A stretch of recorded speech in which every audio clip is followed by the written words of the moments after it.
Welkom terug julle. Vandag se ateljeegas is Skaak van Rooyen, medisinale plantchemikus en Laveld se eie inhoudspesialis. Welkom Skaak. Dankie Corneille. Skaak net vir ons 'n lekker afskop. Sê net vir my, wat is medisinale plantchemie? Dis hoofsaaklik die ondersoek na die chemiese samestelling van medisinale plante om te bepaal watter bestanddele daarvan is aktief of nie. So dit is eintlik 'n ondersoek na die chemie van plante. Skaak, en ek weet, ek ken jou al lank, dit is nie net vir jou 'n stokperdjie, miskien dit ook, maar jy het 'n stringgrade al, so jy's al baie goed ingeskerp in hierdie veld. Ja, nee, ons het dit baie noukeurig bestudeer en jy weet gekyk na die spesifieke chemie en die aksies op die biologie van die mens. Ja. Okay, jy's net vir my te nederig, want ek weet jy het ook in die buiteland studeer verder in hierdie veld. Ja, dit was in Texas in Amerika het ons die wat hulle daar noem phytochemistry, so dis basies plantchemie wat ons bestudeer. Okay. Jy het seker nog gesien in hierdie Nuspore die 10de reeks wat ons nou aangepak het, dis van Antoinette Pinaar, en ons praat baie oor krye en speserye, maar in jou opinie is dit maar net 'n mind over matter tipe gevoel, of is die waarde van krye regtig so goed soos wat ons hoor dit is? Ja, dit is. Ons het by die WNR toe ons navorsing daar gedoen het ons juis gekyk na tradisionele kennis oor die krye en dan van hierdie tradisionele gesondmakers het na ons toe gekom met krye en dan sou hulle sê man, dit werk vir die kop of dit werk daarvoor. Dan het ons dit chemies geanalyseer en ons het ook gekyk in metingstoetse op die biologiese aspek. Werk dit? En ek kan eintlik sê in 95% en meer van die gevalle het dit werklik gewerk. So daar is wel 'n goeie verbinding tussen die tradisionele kennis en wat ons eintlik in die laboratorium gesien het dat dit werklik werk op biologiese sisteme. Baie van hierdie inligting word oorgeerf, dit word oorvertel van een generasie tot 'n ander, maar daar's baie waarde daarin. Want hierdie gemeenskap het oorleef met daardie kennis en hulle het oorleef met amper geen of ander hulpmiddels in die veld nie. So dit werk werklik. Maar vir Jan publiek, mense wat nou kyk, is daar makliker van hierdie krye en speserye wat jy sommer so in jou tuin, maar selfs miskien binne in die huis in jou vensterbank sal kan self groei? Ja, kyk, wat Antoinette ook van gepraat het, baie van hierdie krye groei eintlik redelik maklik. Hulle is kruidagtige spesies en hulle het nie baie spasie nodig nie. Maar ook hulle groei redelik maklik, maar baie van hulle wild in die veld het hulle eie verdedigingsmeganismes. So hulle het nie baie sorg nodig nie. Jy hoef nie baie van hulle soos gekultiveerde gewasse wat sorg nodig het baie van hierdie krye nie daai tipe sorg nodig nie, want hulle het hulle eie verdedigingsmeganismes. So van hulle soos byvoorbeeld die basiliekruid, groei eintlik baie maklik. Gemmer kan mens aanplant. Jy weet daar's baie van die krye, is selfs die een wat onlangs wat ons aan gedink het, is die wat hulle in Engels noem die lemon verbena en dan die chamomile. Nou dis baie gesogte krye wêreldwyd en hulle groei eintlik redelik maklik. Jy kan hulle in jou eie tuin groei. In 'n klein area kan jy redelik baie van hulle groei en vir selfgebruik, en jy kan ook natuurlik van die krye verpak en verdroog en 'n mark daarvoor kry. So met relatief min spasie kan jy eintlik baie van hierdie krye goed groei, en soos ek sê, hulle groei relatief maklik want hulle het nie baie sorg nodig nie en hulle vat ook nie baie ruimte nie.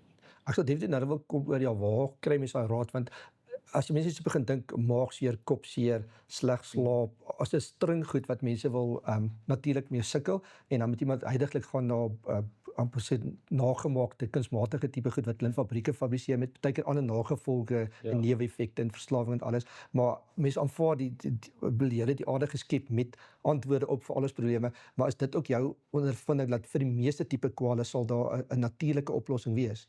Ja, ek is ook van die oortuiging dat in die natuur lê al die antwoorde, dit is nog net nie ontgin nie. As ons kyk na byvoorbeeld Suid-Afrika, het ons omtrent meer as 22,000 plantspesies, wat nog nie eens ontgin is nie. Ons het by die WNR seker geraak aan omtrent 10 of 15 of hoogstens 20 spesies, wat ons voorlopig begin navorsing.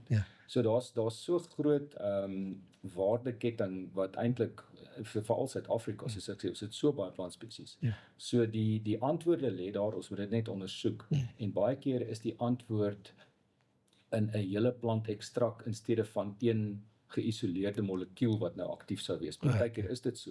Maar in die plantryk was daar seker in die geskiedenis al omtrent, as mens op jou 2 hande kan tel, 10 plante waarvan daar een enkele aktiewe bestanddeel was. Meeste van die plante gaan oor die hele plantekstrak of die hele wat voordelig is. Ja. So mens moet so daarna kyk as 'n geheel prentjie. Ja.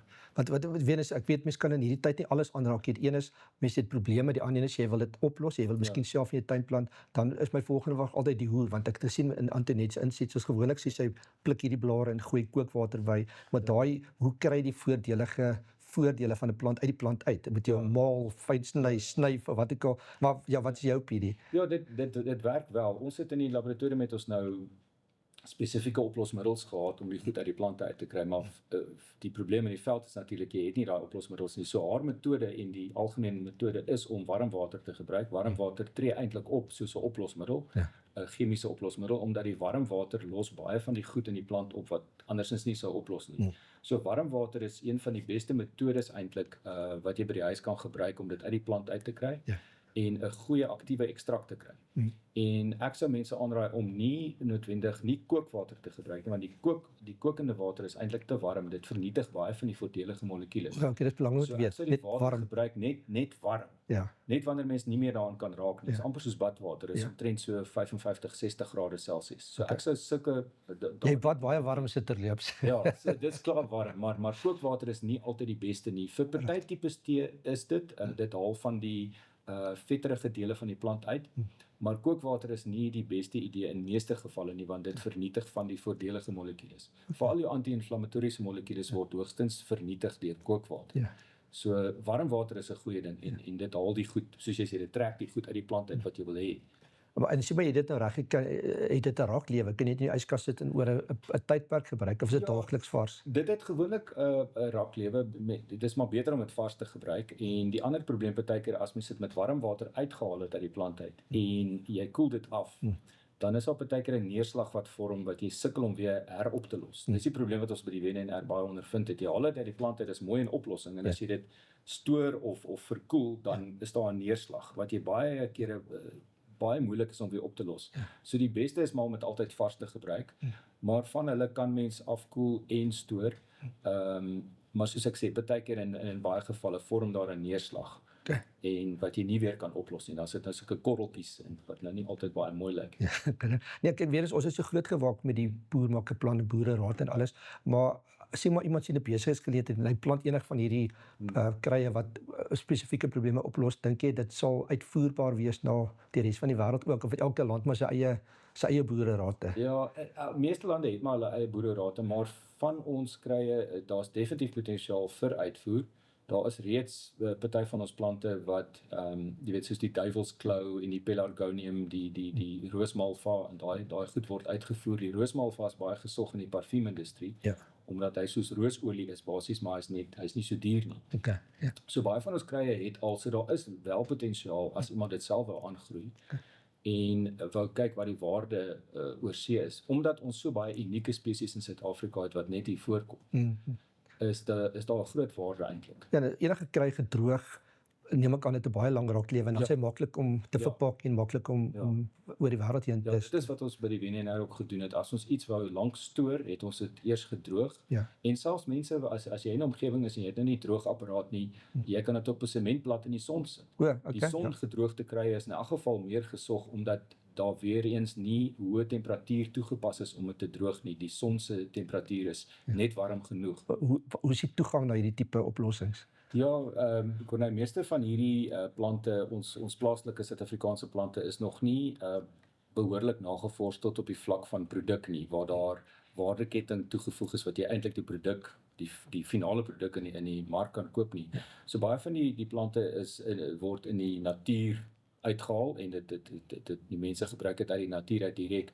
En gelukkig is daar nou baie kwekerye en kleiner besighede wat van die plante al begin aanplant het en saad verskaf of saailinge. Ja, want dis die vraag altyd, En mens kan dit kry. So as mense gaan soek op die internet, dit is relatief maklik die plant se naam gebruik.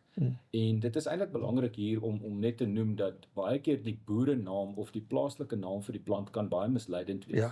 En dis hoekom ons in die wetenskap altyd die Latynse name gebruik het, want dit is een naam vir een plant. Valkuil in die wêreld is, Partykeer is daar 'n boerenaam wat in verskillende areas, soos kankerbossie, is dit een of nie? Kankerbossie is een, alhoewel hy in Suid-Afrika maar dieselfde is, maar daar's byvoorbeeld 'n voorbeeld soos die gifbol wat hulle gebruik in die Kaap provinsie. Dit is 'n spesifieke plant wat hulle die blaar partykeer van gebruik, dan sal hulle sê gifbolblaar.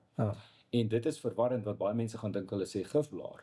Maar gifblaar is 'n ander plant wat hier in die noorde groei. En gifblaar is een spesies en die gifbol is 'n heeltemal 'n ander spesies. So kan verwarrend mense kan raak. dink is dieselfde plant, maar dit is nie. En hulle is albei giftig, maar hulle is vergiftig op verskillende maniere. So as mense gaan soek vir hierdie plant op die internet, tik die algemene naam in en probeer agterkom of probeer soek vir die wetenskaplike naam. As mens nou katjie 3 blaar sou intik, gaan jy heel waarskynlik 'n verwysing kry wat die wetenskaplike naam het. En dan soek jy verder volgens die wetenskaplike naam om 'n kwekery te soek of 'n plek waar dit, want jy wil die regte spesies, as jy dit nou self gaan gebruik, wil jy seker maak as die regte spesies. Want daar kan partykeer 'n verwarring wees en dan kan jy eintlik 'n giftige plant gebruik. Dit sal nie goed wees nie. So dis die gevaar. So mense moet baie seker maak hulle kry die wetenskaplike naam van die plant eers en soek dan verder onder die wetenskaplike naam om 'n verskaffer te kry of 'n kwekery of 'n kleiner besigheid wat dit sou verkoop. Is daar 'n spesifieke, ek wil amper sê siekte in ons moderne era, ek weet goed so slaap en klomp, wat jy dink 'n spesifieke kry sal goed aanspreek en daar's miskien nog 'n leemte in die mark? Ja, daar is kyk, deesdae het baie mense of meeste mense in die stede het probleme met breinaktiwiteit of breingesondheid of stres, alles wat verband is met jou baie algemeen, met jou senuwees en jou breinaktiwiteit en gesonde breinaktiwiteit en fokus. So daar is 'n kry wat eintlik in Suid-Afrika, en ek dink Antoinette het ook geraak aan hom, sy boerenaam kan verwarrend wees, maar dit is die Indiese naam vir die plant is ashwagandha. So dit is sy Indiese naam en dan sy wetenskaplike naam is Withania somnifera. Dit is nou die fancy Latynse naam. Maar dit is 'n plant wat baie goed werk vir gesonde breinaktiwiteit. Daar's navorsing gedoen wat gewys het dat hy die senuwees en die kontakpunte tussen die senuwees gesond hou. En daai oordragstof wat impulse oordra van een senuwee na 'n ander, hy normaliseer dit. In party gevalle van Alzheimer's en daardie tipe siektes het dit eintlik daai senuwee impulse weer genormaliseer. So op die lange duur as jy daai kry gebruik, ek sou sê dit is 'n goeie een om te gebruik. Hy's genaturaliseer in Suid-Afrika, so dis nie 'n inheemse spesies nie. Maar wat lekker is daarvan is, dit is nie 'n spesies waarvoor jy nou 'n permit gaan nodig hê om te versamel nie, want hy's nie 'n inheemse spesies nie, hy's genaturaliseer, so hy kom op baie plekke in Suid-Afrika voor. En dit is 'n plant wat eintlik goed sou wees om aan te plant. Hy groei relatief maklik, hy het nie baie sorg nodig nie. En hy spreek 'n area aan, soos ek gesê, die breingesondheid. Van die ander krye waarvan Antoinette ook gepraat het, wat ook sou werk, is selfs die blou pink salie, wat sy van gepraat het. Dit is ook goed vir breingesondheid en breinfokus. So daai plant dit is ons eie Suid-Afrikaanse plantjies en hulle werk ook. Ek raai net maar net, as jy moet kies tussen 'n natuurlike vorm en 'n sintetiese vorm wat in 'n fabriek gemaak word, ek raai met dit sal beter opgeneem word, minder neeweffekte, of wat is jou opinie? Die natuurlike vorm, ons het by die WNR ook saamgewerk met 'n kernfisikus. Nou hierdie ou was, jy weet, hy het al sy goed geken op kernvlak en wat ons bepaal het is, die natuurlike molekuul in die plant is altyd beter. Want hy het 'n spesifieke energie rondom hom waarmee hy geassosieer is wat in die lyf werk. En daardie energie kan jy nie kopieer in 'n laboratorium. Jy kan dit nie naboots nie. So die sintetiese molekuul lyk soos die natuurlike een, maar hy het nie sy inherente energie nie.